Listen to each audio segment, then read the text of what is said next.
आज हम बात करेंगे भारत के 36 प्रमुख राजकुलों में से एक गौड़ राजपूत के बारे में। इनके बारे में एक पंक्ति बोली जाती है, बोलहट बांका देवड़ा करतब बांका गौड़, हादा बांका गाढ़ में रण बांका राठौर। अगर आप राजपूत हैं और आपको राजपूत होने पर गर्व है तो कमेंट में जय राजपूताना और अपने जिले का नाम जरूर लिखें, ताकि समझ में आए कि हमारे भाई देश के किस किस हिस्से में निवास करते हैं। जानकारी अच्छी लगे तो लाइक, शेयर और मेरे चैनल को सब्सक्राइब कर लें, ताकि और भी जानकारी आप तक पहुंचती रहे। अब आते हैं विषय पर। गौड़ सूर्यवंशी राजपूत है। इनका गोत्र भारद्वाज तथा कुल देवी महाकाली माता है और ये तलवारों की पूजा करते हैं। गौड़ राजपूत भगवान श्री रामचंद्र के भाई भरत के वंशज हैं। भगवान राम के भाई भरत के 2 पुत्र थे। बड़े का नाम तक्ष तथा छोटे बेटे का नाम पुष्कल था। तक्ष ने तक्षशिला नामक राजधानी बसाई, जहां आज सुप्रसिद्ध तक्षशिला विश्वविद्यालय विद्यमान है, तथा छोटे पुत्र ने पुष्कलावती नामक राज्य बसाया, जिसे आज हम पेशावर के नाम से जानते हैं, जो 1947 के बंटवारे के फलस्वरूप पाकिस्तान में मौजूद है। इस वंश के आदि पुरुष भरत थे। वाल्मीकि रामायण के उत्तरकांड के अनुसार भगवान राम के छोटे भाई भरत ने इस वंश की स्थापना की थी। महाभारत काल में इस वंश के राजा जयद्रथ थे। कालांतर में सिंह द्वितीय तथा लक्ष्मणा द्वितीय 2 प्रतापी राजा हुए, जिन्होंने अपना राज्य गंधार से राजस्थान तथा कुरुक्षेत्र तक विस्तृत कर लिया था। पूज्य गोपीचंद, जो सम्राट विक्रमादित्य तथा भृतहरि के भांजे थे, इसी वंश के थे। सम्राट गोपीचंद राजा की महिमा का बखान आज भी गौड़ समुदाय में बड़ी आस्था के साथ किया जाता है। वे एक प्रसिद्ध राजा और योगी थे, जिनकी कथा नाथ संप्रदाय में प्रसिद्ध है। राजा गोपीचंद ने अपने पिता की मृत्यु के बाद राजगद्दी संभाली, लेकिन बाद में उन्होंने वैराग्य धारण कर लिया। बाद में इस वंश के क्षत्रिय बंगाल चले गए, जिसे गौड़ बंगाल कहा जाने लगा। गौड़ राजपूतों की कुल देवी महाकाली का प्राचीनतम मंदिर बंगाल में था, जो बंटवारे के फलस्वरूप बांग्लादेश की सीमा में अवस्थित है। राजस्थान के गौड़ अवध यानी अयोध्या से आए हैं। बक्षराज एवं वामन अवध से राजस्थान में आए थे। मत्स्य पुराण के 12वें अध्याय में गौड़ देश का उल्लेख है। राजस्थान में लगभग सभी जिलों में एवं उत्तर प्रदेश के आगरा, अवध में गौड़ पाए जाते हैं। ये श्री रामचंद्र के पद चिन्हों पर चलते हुए अपनी मान व प्रतिष्ठा के लिए कुछ भी कर सकते हैं। इनकी एक महान शाखा का नाम सुरवार अथवा सरवाड़ गौड़ है। बंगाल में गौड़ राजपूतों का लंबे समय तक शासन रहा।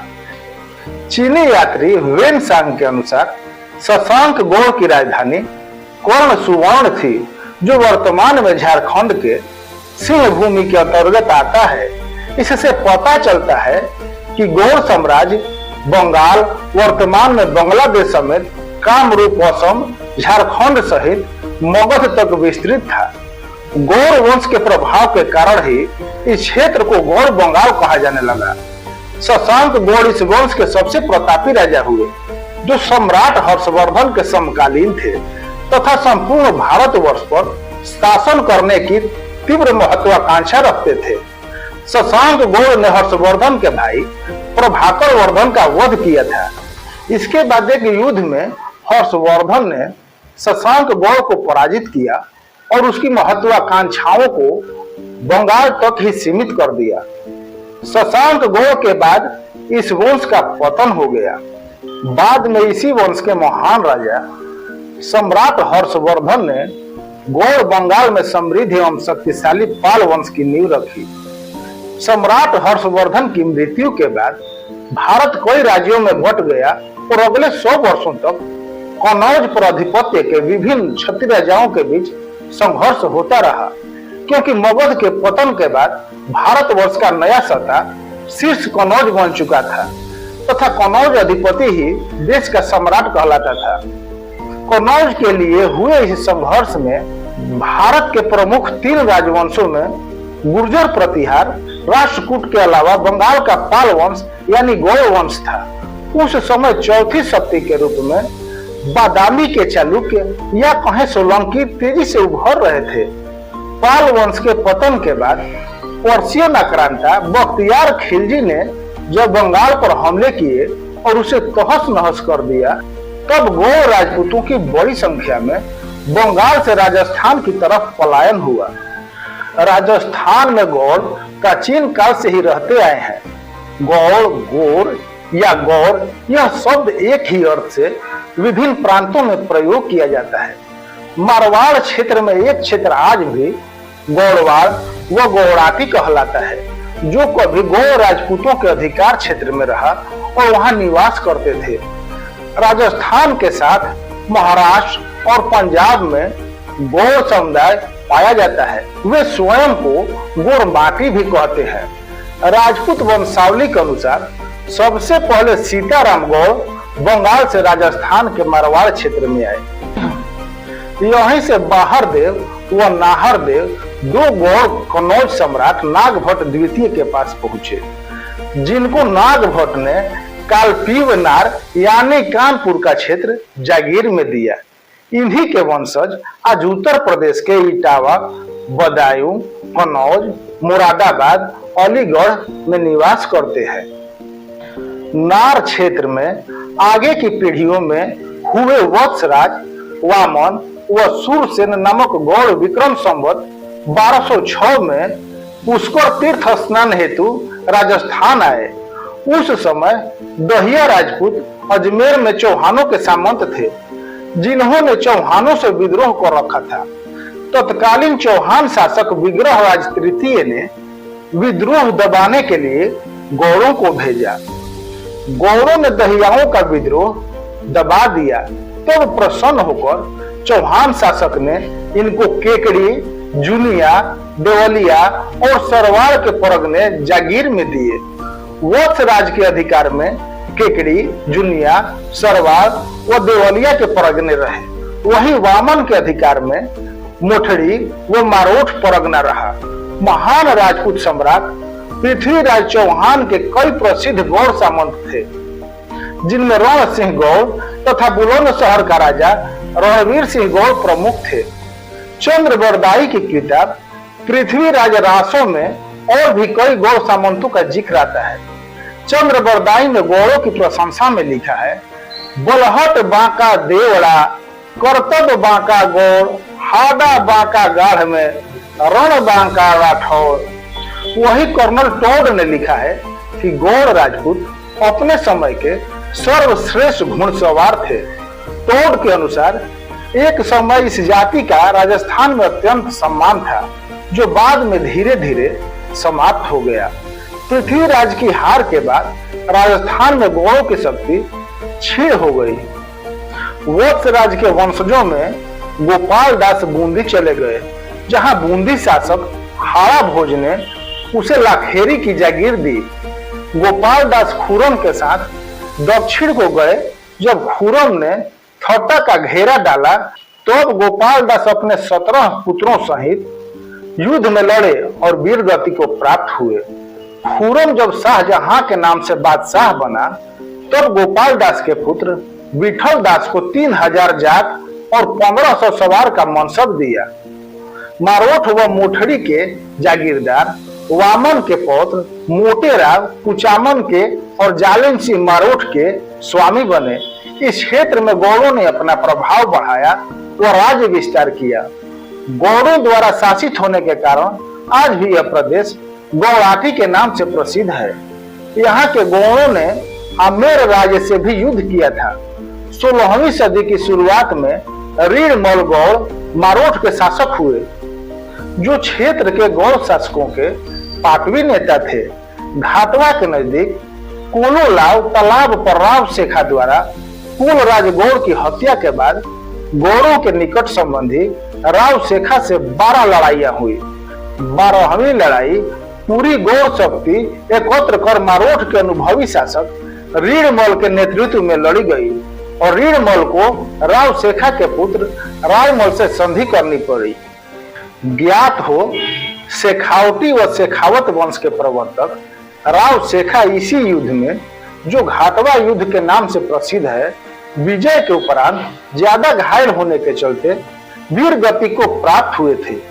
इस संधि में रीडमल ने अपनी पुत्री का विवाह राव शेखा के प्रपौत्र लूणकर्ण के साथ किया और कई गांव भी दिए। शाहजहां के काल में गौड़ों का शाहजहां से अच्छा संबंध रहा और वे दिल्ली दरबार में प्रभावशाली रहे, लेकिन औरंगजेब के काल में मारोठ के गौड़ों की स्थिति दिल्ली दरबार में कमजोर रही। इसी कमजोरी का फायदा उठाते हुए रघुनाथ सिंह मेड़तिया ने गौड़ों से मरोठ छीन लिया और औरंगजेब ने भी मारोठ का परगना रघुनाथ सिंह मेड़तिया के नाम पर उसे स्वीकृति दे दी। लेकिन फिर भी पहले से अपेक्षाकृत कमजोर हो चुके गौड़ों को हराना रघुनाथ सिंह मेड़तिया के लिए संभव नहीं था। रघुनाथ सिंह मेड़तिया ने इसके लिए अपने संबंधियों कछवाहों का साथ लिया, तब जाकर गौड़ों को पराजित किया जा सका। मारोठ क्षेत्र से ही कुछ गौड़ अलवर, झुंझुनू, बल्लभगढ़ व अन्य जगह चले गए। मारोठ से गए इन गौड़ों को मरोठिया गौड़ के नाम से भी जाना जाता है। गौड़ राजपूत वंश के कई उप शाखाएं हैं, जैसे अमेठिया गौड़, अजमेरा गौड़, गौड़ रामावत, संगावत, शेखावत, रणसूत, भुकिया, नेगावत, सपावट, मरोठिया या कहे लखड़ोत गौड़, संगावत गौड़, बलभद्रोत गौड़, ब्रह्म गौड़, चमर गौड़, भट्ट गौड़, गौड़हर, वैद्य गौड़, सुकेत गौड़, पिपरिया गौड़, अभेराजोत, किसनावत, चतुर्भुजोत, पथुमनोत, विबलोत, भाकर सिंहोत, भाग सिंहोत, नरहद सोत, मुरारी दासोत, लौड़ावत, विनय रावत, उटाहिर, उनाय, पथेरिया, केलवाड़ा, खगसेनी, जरैया, तूर, दुसेना, घोराड़ा, उदय दासोत, नागमली, अजीतमली, बोदाना, सिलहाला आदि उप शाखाएं हैं। उनके निवास स्थल पूर्वजों के नाम से प्रचलित है। नार के राजा पृथ्वीदेव गौड़ का विवाह महाराज गोपी चंद राठौर की बहन से हुआ था। जब पृथ्वीदेव एक युद्ध में वीर गति को प्राप्त हुआ तो गोपी चंद राठौर ने अपने भांजों को बुलाकर उन्हें अमेठी का शासक बना दिया। राजा कान्हदेव के ये वंशज अमेठिया गौड़ कहलाए। ये उत्तर प्रदेश के अमेठी, लखनऊ, सीतापुर तथा बिहार के सहरसा, खगड़िया, सीवान, लखीसराय जिलों में निवास करते हैं। बंगाल से ही एक शाखा मथुरा आई। दिल्ली सम्राट अनंगपाल तंवर के सेनापति दो गौड़ सगे भाई सुर और घोट थे। इन्होंने वर्तमान बिलराम यानी मथुरा को जीता। पवायन रियासत 1705 में राजा उदय सिंह गौड़ ने रोहिला पठानों को पराजित कर रोहिलखंड उत्तर प्रदेश यानी महाभारत कालीन पंचाल प्रदेश में सबसे बड़ी राजपूत रियासत पवायन की स्थापना की, जो आज शाहजहांपुर जिले में स्थित है, जिसका शासन 1947 तक कायम रहा। यहाँ के शासक को राजा की उपाधि धारण करने का अधिकार रहा है। बुलंद शहर में बसने वाले गौड़ों के पूर्वज राजस्थान से आए थे। जिला बिजनौर में भी गौड़ राजपूत बसते हैं। यहाँ मुकुट सिंह शेखावत के नेतृत्व में सोमवती अमावस्या पर गंगा स्नान करने राजस्थान आए 12 राजाओं ने, जिनमें बलभद्र सिंह गौड़ और बुद्ध सिंह गौड़ भी शामिल थे। हिंदू साधुओं की रक्षा हेतु अताताई मुस्लिम नवाब फतेहुल्ला खान का वध किया। इसके बाद इन 12 राजाओं ने 84 गांव आपस में बांट लिए और वहीं पर ही शासन करने लगे। कानपुर से गौड़ राजपूतों का एक खानदान इलाहाबाद आ गया। इनके एक सामंत बिहारी सिंह गौड़ ने औरंगजेब से बगावत की और एक युद्ध में मारे गए। अजमेर साम्राज्य के सामंत राजा वत्सराज गौड़ के वंशज गोज सिंह गौड़ और उनके भाइयों ने राजस्थान से हटकर 1485 में पूर्व निमाड़ आज का खंडवा में घाटा खेड़ी नामक राज्य स्थापित किया। यह गौड़ राजपूतों का एक मजबूत ठिकाना रहा। वर्तमान में खंडवा के घाटा खेड़ी देश गांव पुरनी, भातलपुरा, गोराड़िया, पोखर, राजपुरा आदि गांवों में उपरोक्त ठिकाने के वंशज बसे हुए हैं। औरंगजेब के शासनकाल में सनातन धर्म की रक्षा हेतु सरवार आज का अजमेर रियासत से 2 राजकुमार बल्लभगढ़ आए और मुगलों से डीग रियासत को मुक्त कराया और सनातन धर्म की रक्षा हेतु यहीं बस गए। बल्लभगढ़ के 12 रावत क्षत्रिय राजपूतों के गांव इन्हीं 2 राजकुमारों की संतान है। बल्लभगढ़ हरियाणा राज्य के फरीदाबाद जिले में स्थित है। एक किंवदंती के अनुसार एक गौड़ राजा के प्रताप और तोप के कारण मध्य प्रदेश की नर्मदा नदी उल्टी दिशा में बहती है। दोस्तों, मिलते हैं किसी नई जानकारी के साथ।